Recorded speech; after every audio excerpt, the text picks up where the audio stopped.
might seem crazy what I'm about to say. Sunshine, she's here, you can take a break. I'm a hot air balloon that could go to space. With the air, like I don't care, baby, by the way. Because I'm happy. Clap along if you feel like a room without a roof.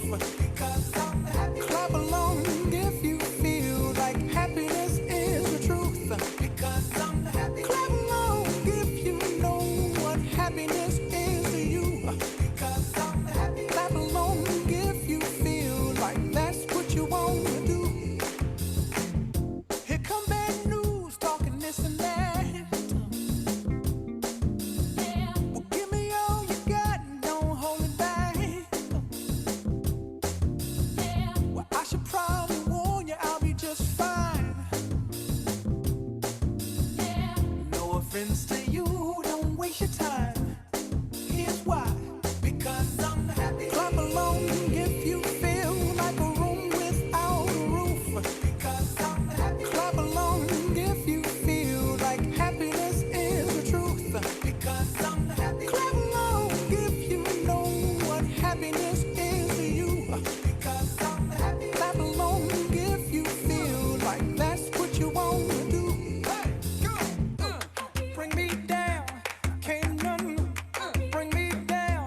Your love is too high, bring me down, can't none bring me down. I said, bring me down, can't none bring me down. Your love is too high, bring me down, can't none bring me down. I said, clap along if you feel like a room without a roof. Clap along if you feel like happiness is the truth. Because I'm happy. Clap along if you know what happiness is to you. Because I'm happy. Clap along if you feel like that's what you want to do. Because I'm happy. Clap along if you feel like a room without a roof. Because I'm happy. Clap along if you feel like happiness is the truth. Because I'm happy. Clap along if you know what happiness is to you. Because I'm happy. Clap along if you feel like that's what you want to do. Hey, go! Bring me down, can't none bring me down. Your love is too high, bring me down, can't none bring me down. I said, because I'm happy. Clap along if you feel like a room without a roof. Because I'm happy. Clap along if you feel like happiness is the truth. Because I'm happy. Clap along if you know what happiness is to you. Hey, hey, hey. Clap along if you feel like that's what you want to do. Because I'm happy. Clap along if you feel like a room without a roof. Because I'm happy. Clap along if you feel like happiness is the truth. Because I'm happy. Clap along if you know what happiness is to you. Hey, hey. Clap along if you feel like that's what you want to do. Come on.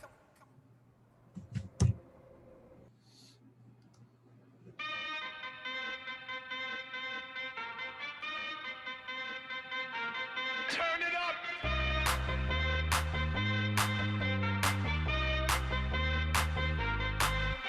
Somebody save your soul, cause you've been sinning in the city. I know too many Hey, guys. troubles, all these lovers got you losing control. You like a drug to me, a luxury, my sugar and gold. I want the good life every good night, you're a hot one to hold.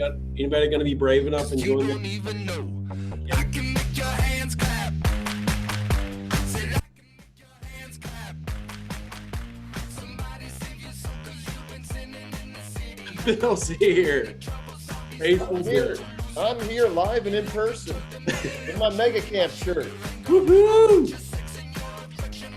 Camped it up. What's up, Lee? How you doing? I'm good. Adjusting that camera. We're getting it. We're getting it. Yep. Angie's here. Riley's here. What? It's a party now. It's a party. Oh, the whole team's over there. So you guys are awesome. We need to. No. Now you are.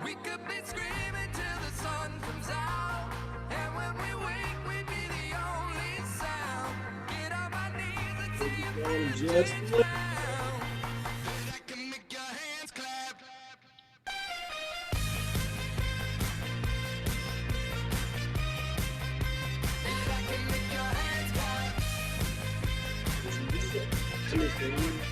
I cannot do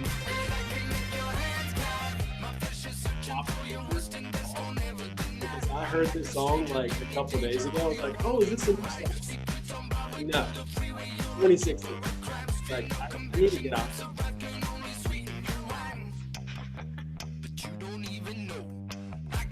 I like it. It's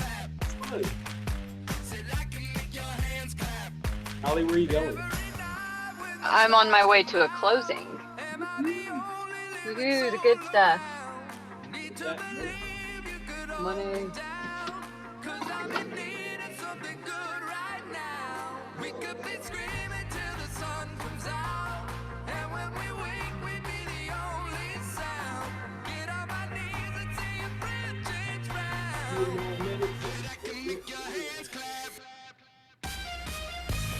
Going for the birds today.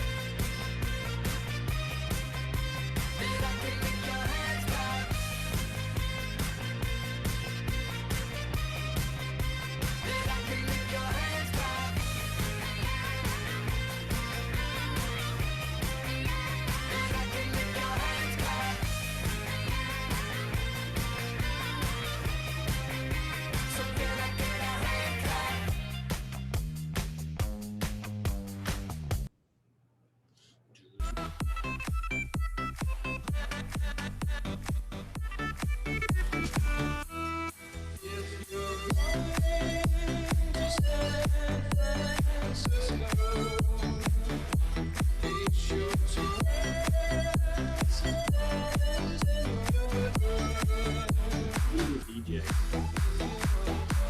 Riley, you're the DJ. All you. All you.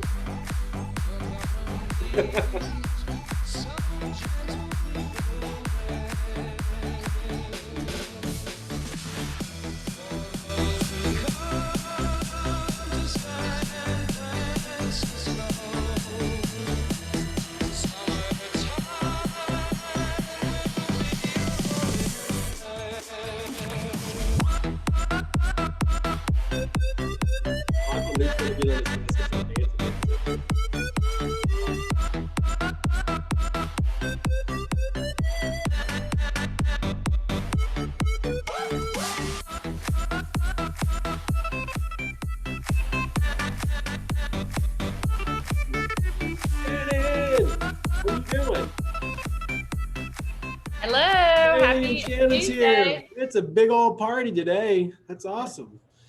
Well, welcome, welcome, welcome. Let's go ahead and get started. Welcome you guys here. Hey, guess what? If you haven't looked outside, Shannon, the sun is shining. So Beautiful. the sun in like 2 months, and it's shining today. So let's celebrate. Today is going to be an awesome day. I think it's actually supposed to be warm today, right? In the 60s? Somebody tell me, please, for the love of everything, please be in the 60s today. 66 is the high. Woohoo! So go out and go door knock, do all your things. So welcome you guys here. Thank you for joining us for team meeting. We do this once a week to bring all the troops together to encourage each other, find support, encouragement, and then inspiration and all the good stuff. So we do this once a week. So welcome you guys here. A little bit about who we are. Our culture here at Keller Williams is win-win or no deal. Integrity, doing the right things. Customers always come first. Commitment in all things. Creativity, ideas before results. Communication, seek first to understand. Teamwork, together everyone achieves more. Trust starts with honesty. Equity, opportunities for all. Success, results through people. I'm going to take a moment, stop for a moment. Of those, somebody unmute and tell me which one of those actually stands out to you as being one of the core things that you look at when you think about Keller Williams.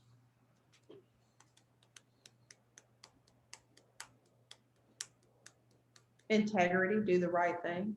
Integrity, doing the right thing. Thank you, Shannon. Listen, things are crazy right now. Okay, business is crazy. Integrity is, you all need to be. It's paramount that you maintain integrity in these crazy times. Okay, that's who we are. Do the right thing. Even if no deal is worth compromising your integrity. Okay, so do the right thing in everything that you do. So thank you, Shannon. And here at Keller Williams First Atlanta, our mission is to build and support top producing agents. That's it. Everything that we do day in and day out is to support you and to get you up and going as a top agent, and then also support you as a top agent. So let's jump into some exciting things going on actually, let's hear from you all. What are some high fives and some good things that you all have heard? So good things are just good things. High fives are if you've seen another Keller Williams agent or another agent do something awesome and you just want to say, hey, thank you for doing that. That's what a high five is. So what's some good things, some high fives?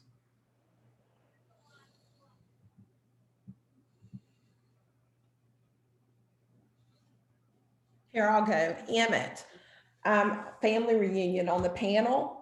The panel for that luxury division was excellent. Not only did it cross the board with luxury, it would be what they were talking about would be across the board. So that was an excellent, excellent panel.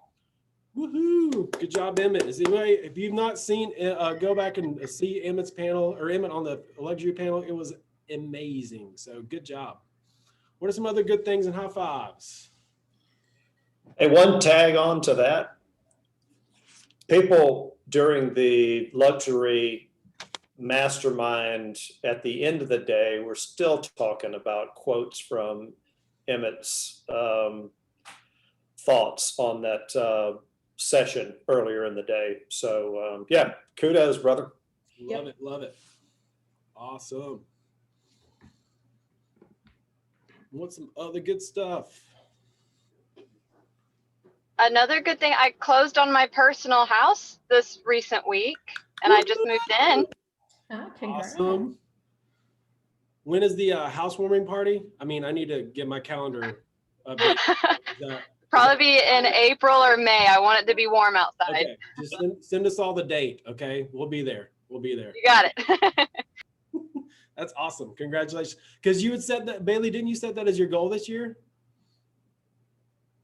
Yeah, it was one of my biggest goals this year to purchase a home before the age of 30, and I am 28, and we did it. And it happened a little quicker than you thought it was going to, didn't it? Much quicker. Much quicker. About 6 months too quick, but that's okay. Bailey, it was one of those things basically where Bailey said, hey, this is my goal, started focusing on it, and then it just happened a lot quicker than she thought it was going to happen. So great testament of setting goals and getting out there and doing stuff. And my name's Riley, but you're trying. I love you for it. I'm sorry, Riley. I'm messing with you. I'll call Bailey Riley. It'll work out. So. Okay, I got one. Yeah. In this year of change and in our company of change, one good thing to me is, because I've been through a lot of change. I've been here since 2001. I always feel like we're being led in the right direction. And while those leaders may change, you feel comfortable with the onward, and things have to change to get better. And nothing stays the same. And it makes me feel good. It makes me feel safe, and it makes me feel like that's what I do with my clients and my personal life. It's onward, and Gary Keller has been a great example for all these years for us, for the change and rolling with it. Yeah. Yeah. Leadership change, we'll talk a little bit about that today, but I mean, just change in general. I mean, the real estate market is, over the next 5 years, we're going to see so much change going on. We just need to be flexible. But thank you, Angie. That's amazing. Hey, Angie, or just to piggyback on that thought, 18 years into this, going on 19 with KW as well. One of the things I've admired most about Gary is his proactivity. And I think because he's got his leadership people on GPSs and 411s, he can sense when there's a growth opportunity or a change, and he goes ahead and makes it proactively rather than waiting on damages to start to occur. And so it's almost like taking the on-ramp to avoid this huge traffic jam because there's a mess up ahead. I mean, he just is on top of it regularly enough to recognize when a change needs to be made, and he's got the backbone to make it in advance of it causing us harm. And I think that's just rare from a leadership perspective, because usually leaders will let it go on until it's obvious to everybody. And anyway, just I'm equally impressed with proactive changes in leadership to keep us to not allow our momentum to get interrupted. Yeah, love it, Michael. Love it. Okay, well, thank you. I have a high five. I have a high five. Let's hear it. Let's hear it. Let's hear it.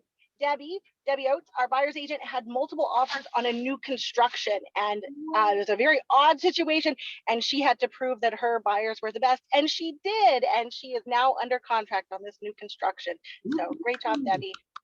Good job, Debbie. Awesome. Well, good job, guys. There's a lot of awesome stuff going on. Some awesome stuff going on in the office. Hey, our family's growing. Okay, so here's some new agents who have come in this month. We have Tammy, Megan, Aaron. Clark, help me with this one. Yes, that's your cousin, Madupe. Madupe, okay. Stephanie, Leon, Kendall. I saw Kendall on here earlier. Reglise, Nolan, and Inde, is that right, Clark? You know, John Mark, that's your other cousin that you should get the name of. And I'm guessing it's Enid. Enid, okay. Shanice, Paul, Yeah. Sal. So welcome you guys. I saw a few of you on here. So this is your all's first team meeting. Welcome you guys. It's always this crazy, so don't expect anything to change. Okay. So if anybody's on, any of the new agents that are on want to just pop in real quick just to say, hey, why you chose Keller Williams over other companies? I can. I have new hair since the last time you saw me, but and it'll change pretty often too. I love it. But I chose Keller Williams over other brokerages because of the energy in the office that I felt. First off, it felt very just like kind of homey. It felt very friendly. Other places that I had experienced felt very snobby. I didn't really feel like they were for me. I felt like they were more so to make some money for them. So I didn't get that same kind of feeling whenever I came to First Atlanta. So that was the big deciding factor for me, but then also the training programs that y'all have here and all the educational resources too. We got a lot going on. Thank you. Thank you. Shakira, right? That was Kendall. Was that who was that? Kendall. I could not tell who was. That was Kendall. Where's Kendall? There you are. Okay, Kendall. I'm Kendall. Sorry, you're on the second screen of things. So Kendall, awesome. Thank you. Kendall. You're on a roll, John Mark. No. I quit. Names. I'm not gonna say anybody's names today. I'm done with names. So Is that you, Allison? Oh no, that was Angie. That was Ann. Sorry. Kendall also, Kendall's, Kendall, can I tell your age? Is that okay? Yeah, you can. Kendall's 18, guys. She's 18 and she's a rock star. If you've not met Kendall, she's going to be the next rookie of the year. So, so just get to know her. She's a rock star. So, so we keep on growing. And then also cappers, we have Lisa Bice and also Brett Ross capping since we last got together. So congratulations to Lisa and Brett. Also wanted to recognize, hey, it's February. It's Black History Month, okay? We have an awesome contingency of Black agents in our office, and we love you guys, and just want to honor just the Black History Month being in February and all that represents. So thank you guys, all the Black agents in our office. The Keller Williams has a initiative now to help make sure that we have diversity and equity in all of our offices. And Emmett is actually the chair of our equity committee here in the ALC. So reach out to Emmett if you want to be involved in those conversations. We're doing a lot right now at the regional level to make sure that we have our offices are a lot more inclusive than they have been in the past. So good, good, good. Okay, let's hear from some of our sponsors. Campbell and Brandon. Campbell and Brandon. All right. Good morning, First Atlanta. How's everybody? Good, How good. How you doing, Mark? John Mark. Is that what you're gonna do? Is that what you're Touche, gonna do? yeah. We're gonna go there now. We're not gonna go. So today I'm going to talk a little bit about our favorite topic, taxes, not property taxes. I think we kind of pound that one enough between all the closing attorneys, but in this environment where property values are rising and people are seeing profits, that means more profits, more taxes. So I'm going to talk a little bit about income taxes on the sale of property. The first and foremost thing that we all need to know, us as attorneys, you as realtors and our lender friends on the call, is none of us, well, I'm speaking for myself, I don't think any of us is tax experts. So first and foremost, you need to make sure that you are not delving into giving someone tax advice, and you should always refer them to a tax professional, CPA, accountant, tax planner. But it's good to have a general working knowledge so that you have some understanding of how taxes work. And there was a really good article in yesterday's realtor.com about capital gains, and I have saved that. If anybody would like that, you can email me, and I'll put my email address in the chat here in a moment, so I can send that to you. But basically, and it's amazing how often I get asked by realtors about, or sellers about having, when they're selling their primary residence, if they have to roll the money over into another property. And that law went out of effect probably in the mid-90s. So that's not been the tax law for over 25 years, but I still get people to ask that question. And if you are a realtor, that would sound really silly if you're advising your client that as long as they roll it over to another property. That rollover only applies to 1031 exchange on an investment property. But for a primary residence, an individual is exempt up to $250,000 in profit or capital gains. And if you're filing jointly, married filing jointly as a couple, you're exempt up to $500,000. Now, a primary residence means you have to have lived there as your primary residence for at least 2 of the past 5 years. It has to be a residence, not for business or rental purposes and things like that. And so they're pretty loose requirements. Basically, the general rule is live, own, and occupy it for at least two of the past 5 years, which most folks, the average lifespan of a house is 5 to 7 years. So most people meet that criteria.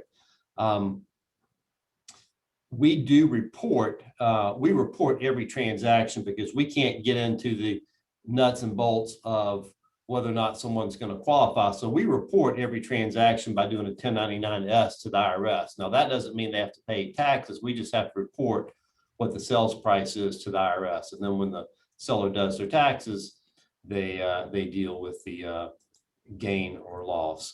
And we're seeing a lot of people these days with gains. 2 other things I just want to touch upon that come up very often in our practice. And a lot of people don't realize it, but it's good to know it. So if you have a seller that fits this criteria, you should jump on it early. If you are not a Georgia resident, so what I'm talking about, the capital gains that I was talking about was federal tax. The state of Georgia also has a withholding tax. If you're a non-Georgia resident and you are selling property in the state of Georgia, that seller is going to be subject to a withholding tax, which has to be withheld at closing, equal to 3% of any net gain that they have on the property. And for a number of years, it wasn't really an issue because most sellers were, if they were out-of-state sellers selling property, most of them weren't realizing a gain. Well, fortunately for all of us, those tides have turned. So most transactions now we have sellers with gains, and then they're upset and disappointed because nobody ever advised them that until we're at the pre-closing phase, and one of our questionnaires asks that question.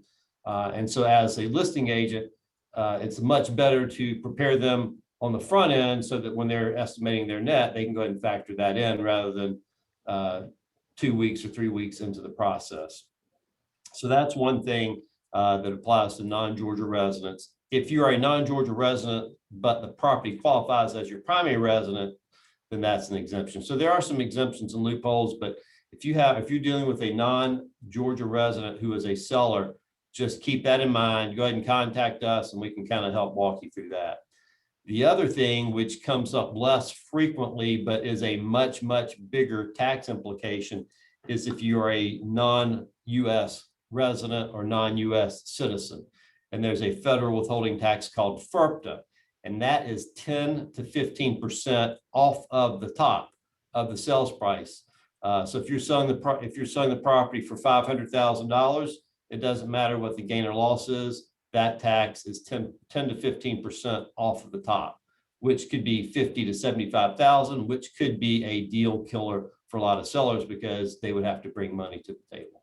So that's our little tax overview one-on-one. If you have any questions, you can post them in the chat, or you can email me directly, and I will put obviously my email address in the chat, along with our Campbell and Brannon 24/7 legal description contract question hotline. I think this past weekend on a Sunday morning, we had about 30 requests for legal descriptions on Sunday morning before noon. So that's an economic indicator that how hot the market is. Thank y'all. We appreciate you, and y'all been great to us, and we just look forward to a great spring, and we're here to help. Awesome. Thank you. Thank you.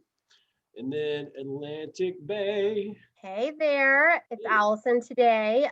Jody's also on as well to give y'all to put some information in the chat box.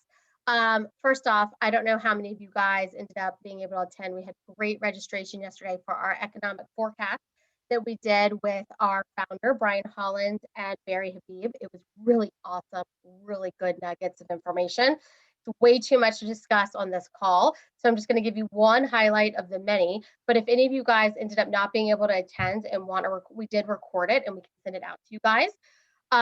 So no surprise, interest rates are starting to creep up a little bit, but they're still amazingly low. And it's just pointing to what a great time it is to buy, you guys, because of the tight supply, limited supply, but the huge demand. They're thinking that we're going to see 7.5% appreciation in 2021, which is crazy, which helps with your buyers that are having to go above, ask price. So just sort of keep that in mind and just sort of remind your buyers that they will be rewarded for all of their hard patience, in this market. But what I really want to talk about really quickly is another great thing that we're doing this week. We want to talk a little bit about appraisals. So appraisals have been a really big challenge lately, not because of value, but because of other things. So one thing I wanted to point out to you guys to help be proactive is a lot of people have the misconception that, hey, we can just go on and get closing costs to fix these items. We don't have to have anything repaired. We know how hard it is right now getting any vendors out, you guys. It's impossible, right? But if it is an actual safety hazard, it does need to be addressed. It is not just for FHA. I'm going to give you guys a perfect example on a closing that I have today, actually, on a conventional loan where the deck was unsafe. It was a 2-story deck. It actually had caution tape across the deck, so you couldn't even walk out on there. And this is a huge safety hazard, and no lender can lend on a property with something that bold, right? That blatant, right? So of course the appraiser picked up on it and required that it be fixed prior to closing. Safety hazards cannot generally be escrow holdback. There has to be true exceptions as to what can be an escrow holdback. So keep that in mind that, it's not just FHA, it is everything. So if there's something that is a true safety hazard, address it head on and try to get it fixed so that you don't have any delays with your closings. Another great example is this was actually on an FHA deal that I have right now. They had a bathroom fixture with a hole next to it, so water could go straight in behind the wall and cause mold. Well, these people didn't really care. They didn't care that it needed to be fixed because they don't realize the repercussions. But these are borrowers that cannot fix or remediate a mold issue, right? So of course the appraiser picked up on it along with some other items. So just sort of keep that in mind. Of course we do want to do keep it simple. We don't want to talk about repairs on amendments to address concerns and things like that. But things that you know are a blatant safety hazard, just know that they are going to have to be fixed. And it just saves you a little bit of time up front because we don't get it back. By the time we get the appraisal back and it gets reviewed, you're already a lot closer to closing. So just wanted to remind you of that. And because we're talking about appraisals, this Thursday, we have our continuing education class that DS Murphy's doing for us. It's understanding values in this crazy market. It is via Zoom. It is 9:30 to 12:30, and it is a free CE. Jody's going to post the link in case you guys didn't see it. Y'all were emailed it. It's also admission control, but Jody's going to post the link in the chat box right now. So please register. We already have a amazing turnout from you guys. So we are so excited and look forward to seeing all of you guys then. Awesome, awesome, awesome. Thank you, Hey, Allison. John Mark. Yep. I just want to tag on to what Allison said, y'all. This is a class on appraisals that a lot of y'all have been asking for and interested in, and who better to learn from than DS Murphy? So register on Jody's link that she just posted, and you get to earn CE credit. It's a win-win-win. So I encourage everybody that can to take advantage of that. Awesome. Thank you, Clark. Thank you, Allison. Okay. A minute with KW Commercial. Angie, Leanne, what are you guys doing in commercial these days? A lot. Are you? Woo! Woo! Hey, our biggest thing that we want to say to all you guys is we're growing KW Commercial, and this is an opportunity for you to grow your downline. We have a very small commercial group here, and our goal is to add 40 capping agents this year. So if you want to be part of that, have them call us and we will bring them in and let them know what all they can get with KW Commercial, which is, there's a lot of benefits to being over here. So please give us your referrals and we can help each other. Leanne, do you have anything you want to add? Yes, I would love to. Thanks for having me on. I would like to let you know that one of the things that we've done in the past few months is really add to the resources that our commercial team has. We are now competing with some of the largest commercial firms in the country with access to data. So if you've got a client that's looking for something outside of Atlanta, we can absolutely help them look in other areas. We can provide market analysis, any kind of surveys, whether they're looking at retail, multifamily, industrial, and we just do that as a service, even if they're just kind of poking around. So I will just let you know, I don't know, I'm not very good with the Zoom, but I was going to say, we just got a great report. CoStar is probably the #1 source for commercial data.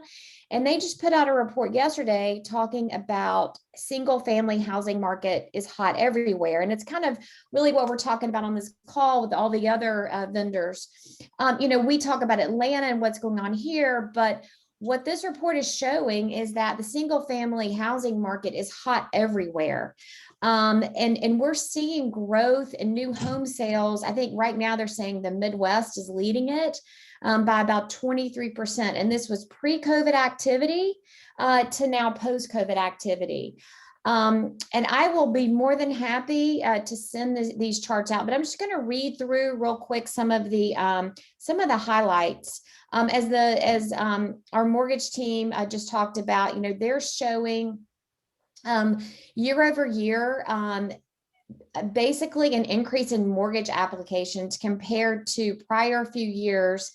In February 2020 is up 40% from what the normal same week in 2016 to 19. So we're seeing just a huge increase in just overall mortgage applications across the country.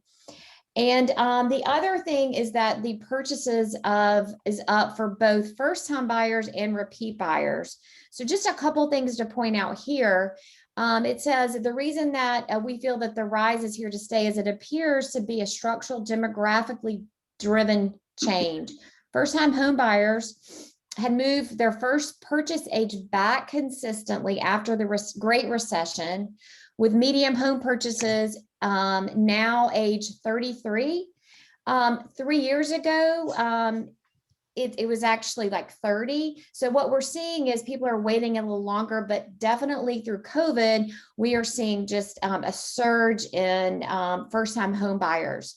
Also, millennials, largest generation ever in the US, are prime for making their home purchases, and most of you know. And so the median millennial is barely 30 years old. So we are seeing, with the record low interest rates, and specifically the lenders are loosening up some of the tightening conditions. We're seeing a lot of first-time home buyers and millennials that we have seen in the past year. The week ahead, there's going to be a lot more housing data that's going to be put out. So if you ever need more of a macro view of kind of home and that information versus just a smaller Atlanta view, please reach out to the commercial folks. I'm more than happy to share this. There's lots of great charts and graphs. And if you want to dive into it a little bit more, we're happy to share that with you. Awesome. Thank you, Leanne and Angie.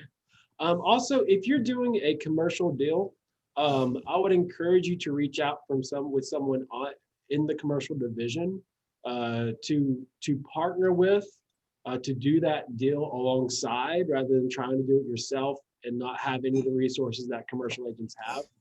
Commercial agents pay additional monthly fees for a lot more resources dealing just with commercial properties. So if you have a commercial property, you're maybe on the residential side, and you're wanting to do a commercial deal, I would encourage you to reach out to and partner with one of the commercial folk. So thank you guys from the commercial world. Okay, let's talk about some changes. Okay, there's a change in leadership happened yesterday. We now have a new president. His name is Mark King. Mark King started as an agent, became a MAPS coach. From a MAPS coach, he became a team leader. From a team leader, he became an OP. From an OP, became a regional director. From regional director, became something else, and then something else, and now he's at the top. Okay, so if any of you all think that you can run Keller Williams someday, the story is you can. From a leadership level, we see Mark and we see these guys every single week. So these are very familiar faces for us on the leadership level. You all may not see Mark and some of these people as much as we do, but these are very familiar faces and people that we trust and respect and are happy that they're in positions they're in.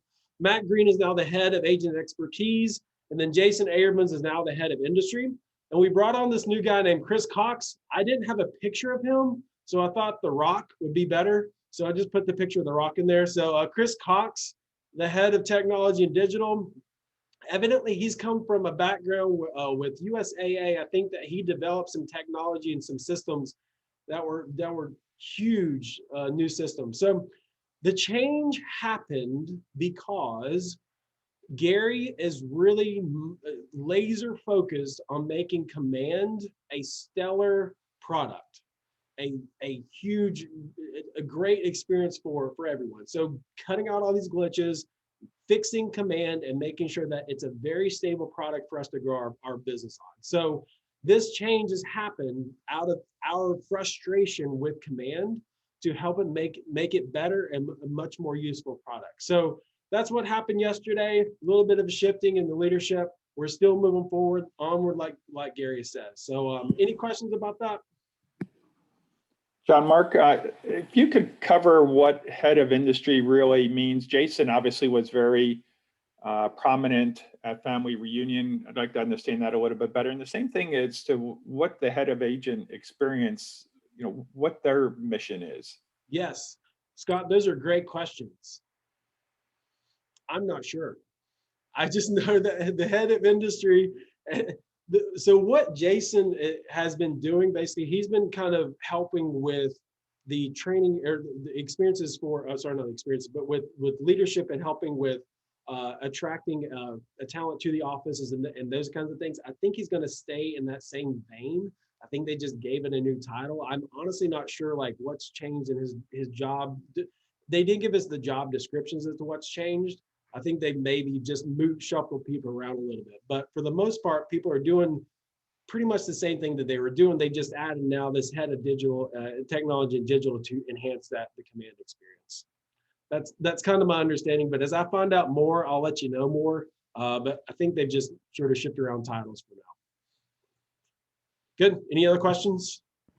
Well, when I looked at Gary's email, I was also a bit surprised now that the head of technology, what they write as his background is extensive experience in banking, insurance, financial. It says technology, but I would really like to see somebody who's a software development expert fix all the issues in command, and not somebody who has a financial background. Sure, and that's what Chris is. Chris he's the one who developed those softwares for those financial companies. That, like I said, he's worked with USAA, so he's actually had the software development side. Okay. So he was brought in basically for this specific reason, to make Command a better experience. All right. Yep. Thank you. Okay, some other stuff going on, just tips and tricks. If you all have not clued into or caught the Gary Keller's Think Like a CEO podcast, I would encourage y'all to do that. It's a phenomenal podcast and it helps change your mindset. But definitely take a listen to that one. It's got some great material in there about leadership and also how to run your all's businesses like business owners. Your social media ads to lead generation machines with campaigns. Get with Nick. There's some different campaigns and things like that in Command now. So get with Nick if you have any questions about the campaigns. And now let's talk about family reunion. So there were 164 of you all who attend family reunion this past week. 164. Okay, there are market centers not even big as 164. So you all by far we were the largest office by far that attended family reunion out of the Rawls group and probably the Atlanta area. So just want to open up the floor for a few minutes to share some ahas. There were some incredible ideas that were shared through Gary and some of his sessions, but I want to hear from you all. What were some takeaways and some ahas that you all had from last week? Hey, Marky Mark. Yes, Denise. That's your name, right? Denise? Yeah. It would be Denise, but yes. So my biggest takeaway, there was just so much information that was fire hosed at us. My biggest takeaway was your database, your relationships, your database, your relationships. That's what's going to provide you a long, strong business in the real estate arena and otherwise. The naughty word of Zillow, yes, you can buy leads. Yes, you can do this. Yes, you can do that. But your database is your everything, and your relationships within your database, that is the meat and potatoes. Yeah. Love it. Love it. Thank you, George. I hope you have a great day. You're welcome, Shanice. To tag on to that, it's Rachel, and I don't know where my beautiful picture is, but you can see There you are. Here I am. To tag on to that, I mean, database relationships, staying in touch with people, reaching out, all that kind of stuff. But the big, obviously the elephant in the room of Zillow, my whole takeaway on that and what they're doing and understanding from what they're doing is the one thing that Gary kind of brought up is that they're going to be doing more like showing assistant, being a showing service along with everything else. Well, now it's going to be part of our buyer's consultations, just the same way that you have to tell people if you're going to new construction, you have to give my name. Well, I think the same thing is going to have to happen with this, because with Zillow, people can just go online and schedule a tour and say, oh, I didn't want to bother my agent. And so I think that's going to have to be part of the conversation in your buyer's consultation, along with the new construction conversation. You're going to have to bring up the Zillow conversation and just say, hey, I know, don't ever think that you're bothering me. I know it's sometimes easier to click on and they say that they're there. But again, you just have to consistently have that conversation with these clients. And, carrying over what Denise said is just building those relationships and staying in touch. Love it. That's great, Rachel. Thank you. If I can continue on the database, what I've heard is be hyper local, but hyper personalized. So if in, previous market leader or whatever we had before, you had like the 33 touch that you sent to everybody. Now, if you want to compete, if you want your database, you want you want the new customers to actually be, to like you and to want to work with you, you need to be hyper personalized. So you cannot send the same thing to everybody. You really have to figure out who your client is, what they like, and actually talk to them and communicate with them the way that they like. And another thing that I've heard, and I don't remember who said that, it might be Jason Abrams, but again, I don't really remember. It was that they sent a message and they wrote there, how do you like to be communicated? Do you want to be communicated through email, text message, DM, or you don't want to be communicated at all? And their stats of response went through the roof because now you actually speak to people and you communicate with them the way that they want to be communicated, not necessarily how you're used to do it with everybody. Love that. Yeah, love that. Yeah, it's also generational too. It's like if you're dealing with millennial first-time home buyers, they probably don't want a phone call. They probably want a text message. So, what are some other ahas from last week? Hey, John. One of the things that they were talking about during the conversation around Zillow, I thought it would be really nice to implement on our side, but I don't think our current, certainly FMLS, I don't think would allow us to do this.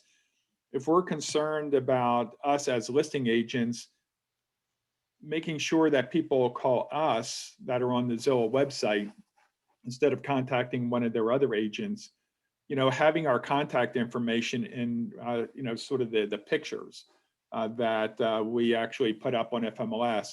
Now, I believe FMLS would probably take that down because they would consider that advertising. Mm-hmm. So really, as a broker or a group of brokers, it would really be nice to have a conversation with FMLS. And I don't know if this applies to Georgia MLS, but certainly FMLS, to overcome this and allow us to be able to have at least some form of advertising so that in our pictures, so that's, a prospective buyer can contact us, not necessarily a third party to show them a house. I agree. Yeah, I think there's a lot of changes that the FMLS, basically all MLSs need to make and shifts because, I don't want to make this basically a Zillow conversation, but Zillow has now transformed from a portal into a brokerage, right? Or we still have relationships as if they were a portal. And we now need to adopt new relationships because now they're a brokerage. So I agree with you. And I think there's some leverage conversations that we can have as Rawls Group, if we're going to have those soon, as to what we can do as Keller Williams as a whole, because we have so many agents all together. I think we have a lot of there's strength in that. Zillow used to actually put our profile up at the top as the listing agent, the Keller Williams. Now I think you have to scroll down pretty far. I think it's still there, but you have to scroll down very far, to see it. And I just think as you were saying, that the change with Zillow, the FMLS really has to change a little bit with the times in order to really protect. And to me, and I've always been I did a lot of Zillow and pulled away from them about 1.5 years ago because I saw this coming. But our listing is really sort of our IP, right? And when we're putting that in FMLS, I'm sure they're making money off of Zillow and Georgia MLS is too by sharing this to other third parties. But at the very least, we should be able to have a shot as a listing agent who are spending the money, who are paying the FMLS fees in order to protect our IP as it relates to that listing. And right now we don't. It goes out in the universe, and we have to fight other third parties to try to get a buyer on our listing. Yeah, I agree. John, I think probably. Good. Go ahead, Clark. Well, I was just going to say, everybody who's interested in being proactive on this subject that Scott was just talking about, look into, our board of realtors and what they're doing and get involved. I mean, just start, when you hear about something, get involved because, you know, they need to hear voices from agents who are out in the trenches. And I would just encourage you, where you feel like you can make a difference, get involved. And I did want to just go ahead and share, to tag onto that, Scott. Jason Abrams said, you know, when a client or former client sees a property they're super interested in, you want to, the idea is that you want to hear them say, basically, get me my realtor, not, hey, get me any realtor. You know what I mean? So you want to create that. I think one of y'all said it was about relationships. Maybe that was you, Ayala, I can't remember. But maintain those relationships. So when they do see an opportunity, even if your picture isn't at the top of the page, at least you're top of mind. And then one of the things that I heard, I listened to a great panel that was led by Brady Sandoval in the luxury segment. And he interviewed 3 agents, and one of them was a guy by the name of Jordan Stewart out of Washington, D.C. area. And he said, never take your foot off the pedal in lead generating and in product knowledge. So, and in product knowledge, where are the listings? Where's the inventory? Where are the homes? So when you're meeting with a client who maybe it's like a luxury client, like they were talking about, who's looking for a specific product, how well are you calling other agents outside of our company, people who specialize and in some ways dominate certain areas of town, to find out, you know, how you can find something. Jason Abrams says, where is it? He has this great quote that says, exclusivity plus scarcity equals cool. So those were mine. And the other thing he says, when you're interested in a property, get the inside scoop, especially if it's on the high end. Like, who are the neighbors? Who is the architect? You know, what's the history behind the property, so that you can provide the experience. And then also Brady Sandoval had said, when you're wowing the luxury customer, you know, his team provides 8 defining moments throughout the process. It's not about a Tiffany's blue box at the very end. It's about 8 times throughout the process, you're wowing them. And what does that look like for your client? And quite frankly, we should be doing it for the $400,000 and $500,000 clients too. Love that. Mark, if I can add something else about Zillow. No. Just kidding. I wanted to say that I had a situation with a client about a week ago that she wanted to see this property, and I said, listen, there's no appointment available. And she's like, well, I'm on Redfin and it says that I can schedule an appointment. So Redfin actually already had that. You can go there and just click on it and they would get somebody there for you to show you a property. I just don't think Redfin is as prolific as Zillow, as famous as Zillow. So obviously, once we're going to have Zillow doing that, we definitely had to do what Denise said. You have to add to your buyer consultation that this is something that if they want to see something, just like with for sale by owners, you want to see that home? Great. Just call me. I will make those arrangements. Yeah. Yeah, that happened. It actually happened which is why that thought came into mind, because it did happen with a client of mine using the Zillow link and doing exactly that. But I've already called and they've already set me up with it. And I was like, no, don't do that. So yeah, I mean, you have to keep just constantly reminding them. Mm-hmm. John Mark, may I ask a question? And this might not be the right forum, but it came up in my coaching meeting today. Yeah. So, and because I used it as an example. So when you Google my name and you click on my Zillow, mm-hmm. It says I haven't sold any homes in the past 24 months. Yeah. That's not accurate. Okay. And how can Zillow, who's now a brokerage, have that inaccurate information of me personally? And I know it's happening to all of us. Mm-hmm. How can they have that on there and that's acceptable? It's not acceptable. You need to be reporting it to MLS. Okay. Because that's an MLS problem. Either either they're doing it purposefully, not reporting the correct information, or they have the algorithms wrong. But you need to report them to MLS. Shouldn't we report that to Georgia Real Estate Commission? You can do both. Across the company, country. It's happening across the country. As soon as, hi everybody, I miss you. Hi, new team leader, we haven't met, setting an appointment. No, it's I'm okay. in different groups, and it literally, that is part of their play. It's happening to everybody, Denise, good to see you. It's happening to everybody. That's part of the misinformation. I've heard it from state to state, group to group. That's a game they're playing. So I reached out to Zillow and they said there's some kind of software, something, it was a mistake and they're fixing it and they have slowly fixed it. I mean, it's all nonsense, obviously, it is part of their play. But I wonder, is that not something, I mean, it would almost seem like there's a legal issue there. Like that's almost, I mean, is it slanderous? Is it defamation? Is it blatantly misstating something factual about another person's business? Is it, you know, does NAR need to get involved? Not that they likely would. Yeah, I don't know. Those are larger questions, but I mean, let's put it in context. Basically, if you went to Century Choice, or let's go to Berkshire Hathaway. If you went to Berkshire Hathaway's website, right, and it pulled up your profile, and it said that you hadn't sold any houses in the past year, like what would your next step be? Call MLS, right? Or report it, basically. That's how we need to be treating Zillow at this point. It's a brokerage. So with any brokerage, like if they're misreporting information from an agent on their website, it needs to be reported to MLS or wherever the information is coming from.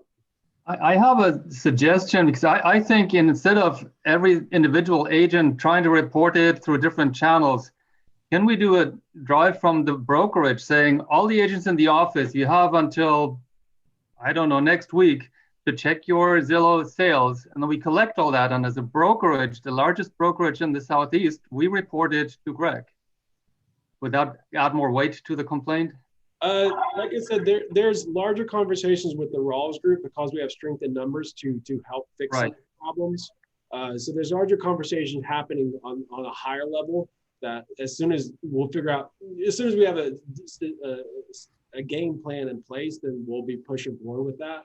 But for now, I mean, like I said, the more they hear from all the agents basically with complaints, the better off you are. So I didn't mean for this to dissolve into the Zillow conversation. What are some other ahas about family reunion? Of course, Zillow was a main factor in the conversation, but what were some other ahas last week?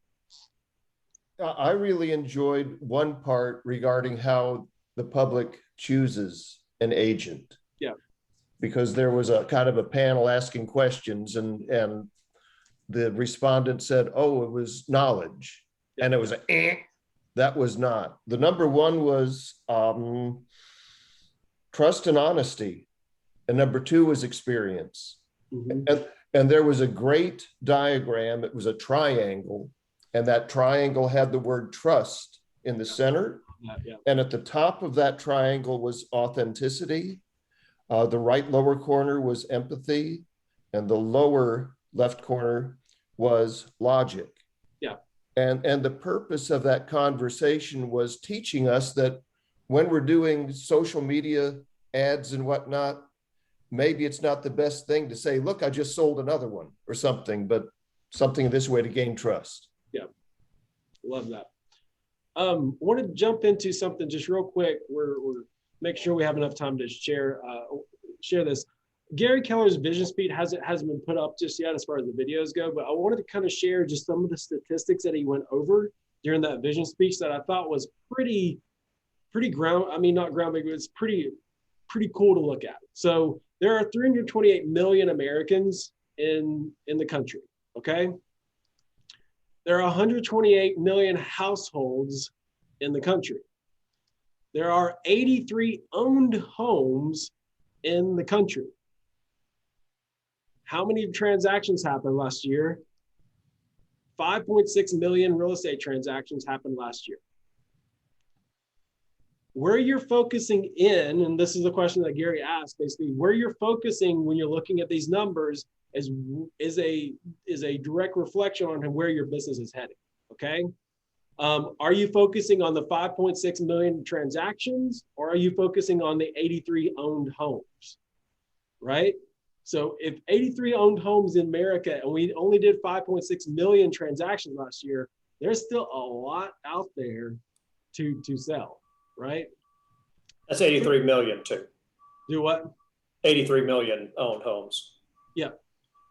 And the next thing he went into was Zillow. So of all those numbers, Zillow had 128 million sold 128 million leads last year. Okay, 128 million leads it sold last year.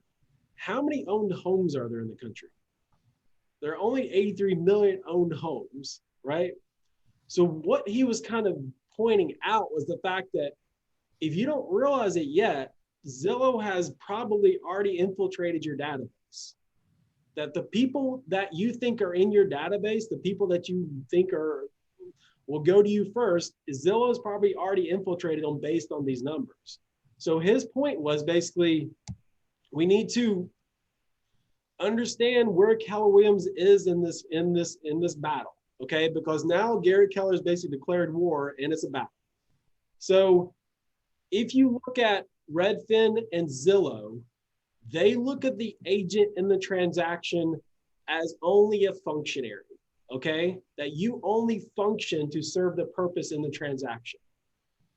Keller Williams is the only real estate company in this battle that's looking at you as the fiduciary. That you have the client's best intentions at heart, that you're going to work for the client versus working for the paycheck. Okay, that is the big difference between us and Zillow and us and Redfin, is that we function as the fiduciary, that we're looking out for the client at the end of the day.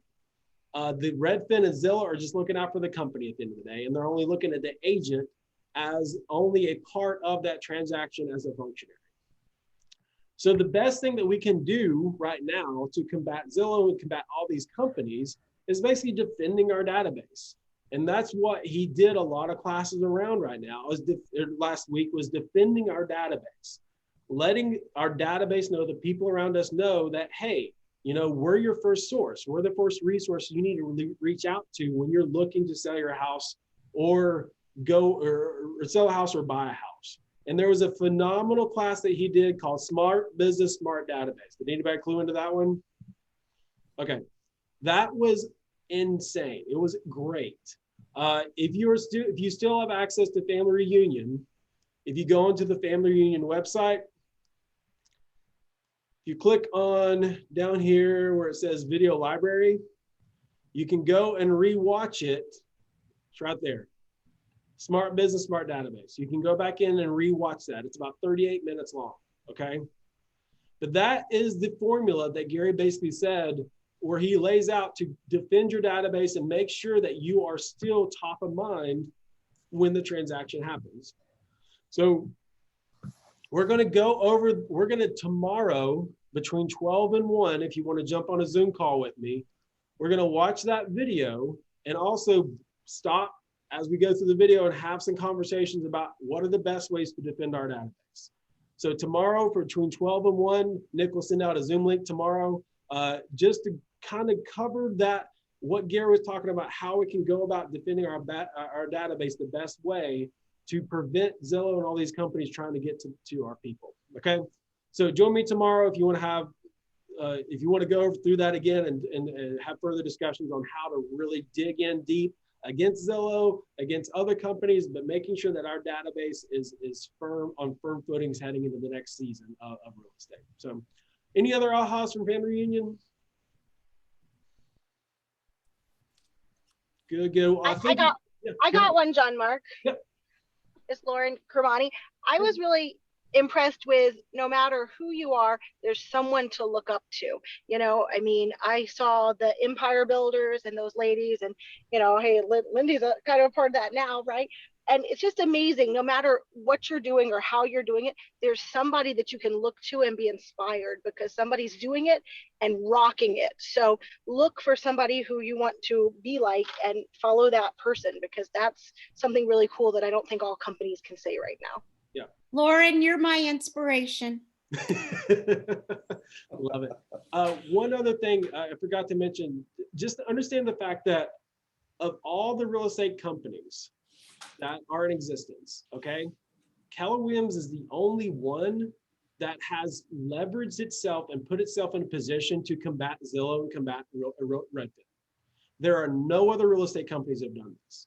Every other real estate company right now are years behind of getting to a point where they're able actually to even play in this game.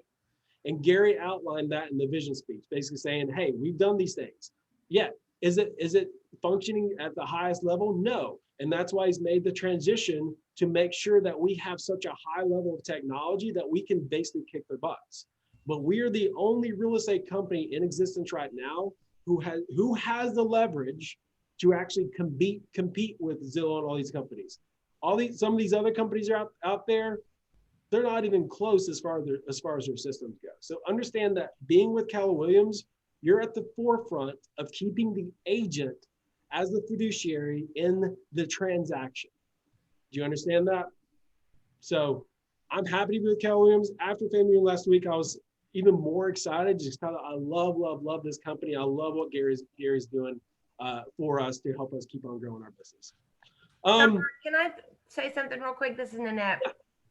So one of the things that I felt was just really key, and it was under the Triple Your Business and Love Your Life. Mm-hmm. And it was talking about how you have to treat your customers during the transaction, like when you're helping them buy, when you're helping them sell, and then what you need to do afterwards until they're ready to sell again. Yeah. And it was talking about you've got to reach them emotionally. Mm-hmm. You've got to provide data and you've got to provide services. And if you're only reaching them, and it hit me because it's like if you're only reaching them with, let's say, a pop by, a candy, or occasional sending them a CMA, that's not going to do it, because if they need services and you don't provide it, they're going somewhere else. If you don't provide them data, they're going somewhere else. So you've got to hit them in all three places. So just the pies aren't going to do it. Not that I give out pies, but I'm just saying, I did the Valentine's candy or a pumpkin. That is so not going to do it. So just sharing for everybody that you've got to know, you got to be able to provide both data and service. Love that. Thank you, Nanette.